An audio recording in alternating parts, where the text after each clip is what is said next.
as we say in Wisconsin. Oh, my other device ran out of battery. So this is probably not going to be as good a quality, but like you guys tune in for the message, not the visuals, right? So with the Wheel of Fortune reversed, we have a situation where we might have felt a little stroke of bad luck, or what we perceived as bad luck, even though sometimes the Wheel of Fortune reverse can be a situation where there is a luck available, it's just not visible to us, and we might have to work extra hard to harness the luck and actually make things work for us. This is not just like a fall, this is a fall in the lap, you know, with the Wheel of Fortune upright, we have like something falling in our laps, like a winning scratcher at the bar, you know, like I bartend, and this guy came in last couple weeks ago. I was just out of town for a few days on a little vacation, and it was so nice, and just a little, you know, a little one, but the week before I was at work, and this guy came in and he won $900 just on the gambling machine, and that would be Wheel of Fortune upright. With the Wheel of Fortune reverse, we might have had a sudden shift in fortune that we might have to harness, like, and squeeze the good out of it. Our obstacle here is the King of Pentacles. This is earth energy. This is Taurus energy. This is an energy of self-care. It's an energy of being able to like stack your coins to such a way that you can be available for other people too. There might be a character in our lives that's kind of giving us a little bit of the black, that Saturn energy. This person could be a Taurus, a Virgo, a Capricorn person, or an earth sign. You know what I mean? This can be a fatherly figure. This can be a figure of somebody who's kind of got like that sugar daddy energy too. This is a person that can really provide, but they could also be blocking us from our own luck because we're not harnessing what we need. They could be either blocking or unintentionally kind of infantilizing the situation so that like we're unable to harness like the actual luck that we need out of this moon. In the near past with the Eight of Swords, it looks like in the near past we might have been hemmed in by our own mental self-talk, self-thought, self-communication. You know, the swords in tarot represent thoughts, communications. How do we speak? How do we think? And how do we think about ourselves here in the Eight of Swords? You see there's a castle back here where she actually belongs. That's her home, but she's sitting here in like the quagmire, in the like swampy kind of like over by the ocean when the tides go out, and she wants to get back home before the tides come in, or else she's really going to be like sitting in it. So she needs to find a way to shimmy herself to the left, to the right, or forward so that she can untie herself, untie these blinders, and be able to see clearly about how things actually are and not just the way that she thinks that they are, right? So that's in the near past. Good thing we're letting that go. In the near future, we have Nine of Swords reversed, which is great because Nine of Swords upright is a card of insomnia, of having those thoughts moving from just like feeling bad about ourselves or thinking ill about ourselves. Now we're worrying about everything else and everyone else, right? With the Nine of Swords here, it's keeping us up at night because we're worried about like what's happening in the outside world too. But here with the Nine of Swords reversed coming in the near future, it looks like we're able to turn those thoughts around, put those frowns upside down so that, you know, we're on top of our thoughts. Our thoughts are not on top of us. We're getting a little bit more control over our dream time. Maybe we're able to take some control and have some lucid dreams so that like if we feel that dream time is a little too hectic or chaotic, like with the Nine of Swords reversed, we're able to take a little bit more control and be a little bit more lucid during dream time so that those thoughts don't like weigh on us and keep us awake and like shake us up out of our sleep, right? With the Five of Cups reversed and our conscious awareness, I love this because this is another card of being able to harness the power of the emotions, even if they were grief emotions, even if they were sad emotions, and now we're able to do something constructive with that.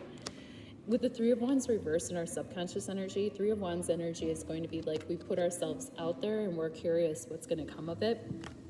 With the Three of Wands reversed subconsciously, we may have put ourselves out there and something might not have come of it the way that we wanted it to return to us.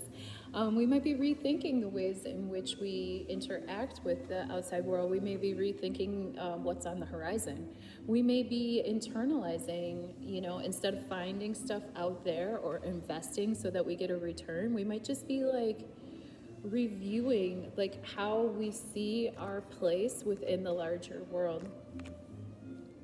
How do we see ourselves? Four of Swords reversed. This again, this card of like not necessarily having the time. Here, you know, we have the time to carve out, take a few days rest, take a few days vacation. You know, this is a good card to indicate that like we're taking a long weekend, we're relaxing, we're having restorative sleep. Here, we don't have time for all that. Here with the Four of Swords reversed, either the rest that we're getting is not recuperative, or we just don't have time to take out and like actually put our swords down and rest appropriately. So if we see ourselves in that type of situation, then that means that we need to take our rest in smaller increments. Like if we can't take 4 or 5 days out and just take some days off of work and recuperate, we need to do that in smaller increments throughout the day, like 5 minutes here, 5 minutes there, take a breather, have a little cafedito, you know, just to chill.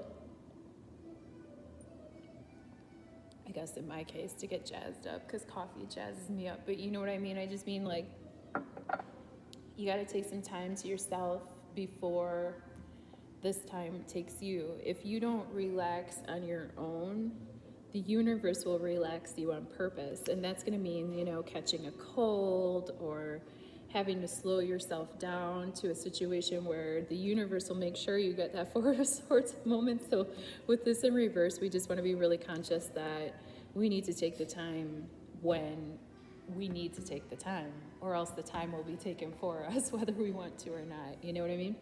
In our environment, we have the Ten of Cups. This is a happy ever after card. This is family happiness. This is a harmony within a family. We have the couple here. Their children or their grandchildren are dancing.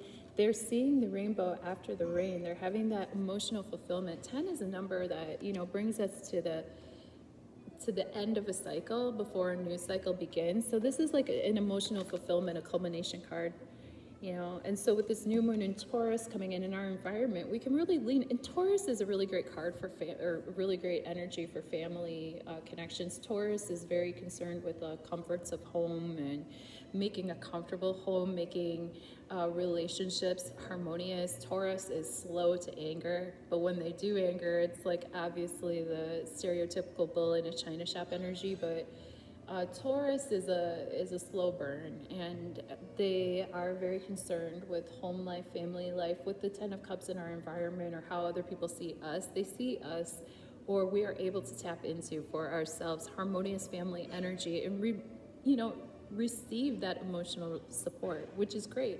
With the Page of Swords reversed in our hopes and fears position, we just might be worried about if we got any new starts coming communication-wise, or if there's a person in our lives that's a Gemini, a Libra, an Aquarius person, or somebody that has a lot of air in their chart, they might need a little bit more support, or we might need more support in our new starts in the way that we're going to communicate.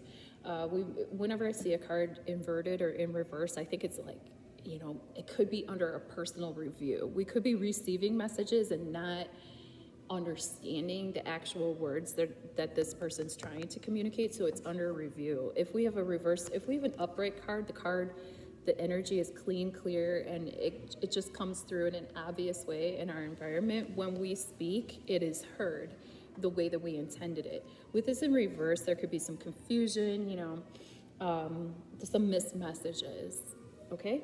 And we might just be getting a handle on new ways to communicate, and we might still be reviewing some of the data and some of the information that comes in before we make our moves. On this new moon, you know, we're gonna have the dark moon pretty much Friday and Saturday of next weekend, and then coming into the new moon in Taurus is going to be on Sunday, the 28th. It's, like I said, around 1:30 p.m. Central Standard Time. So those dark days before the new moon are days to review the data. Nine of Wands reverses our likely outcome just means that, like, hey, maybe you and me and whoever's fine-tuning their free will and intuition in this video right now, maybe we could step off the struggle bus a little bit, huh? Wouldn't that be good? I feel like my struggle bus ticket has a lot of punch cards. I got like the monthly punch card or whatever, like for struggle bus, but here it looks like I can get a full refund. Here we're still winning, we're still maintaining the high ground, we're still in a position that is victorious. However, look, we've had to really struggle. We've had to, go through it, go through the battle. Like, we're tired, we're not smiling ear to ear, we have bandages, we're hanging on to what we believe in, but we're almost like leaning on our creativity, and we like, it's forced, it takes a lot of passion and a lot of energy to keep up that, to keep the grind going, right? But here with the Nine of Wands reversed, if we keep doing what we're doing, like, hopefully, like, we will get a chance to get like that extra rest and let go of the struggle a little bit, and hopefully our luck will turn around if we're able to harness the luck that is available to us, and as long as we have our intuitive compass aligned, we should be able to. So good for you for tuning in here with me, and I just really hope that we can have a session together and see what the cards have to say to you personally. If you want to, we can also, if we have like, I'd say like an hour session, half an hour session is about long enough to do a 10 card pull and have both of us talking like a conversation, and I think, I pull up astrology charts just to see what people are working with, and we can talk about that too, but last time I did that, the session turned out being like 2 hours almost. Like, it takes a long time to do the tarot and the astrology together.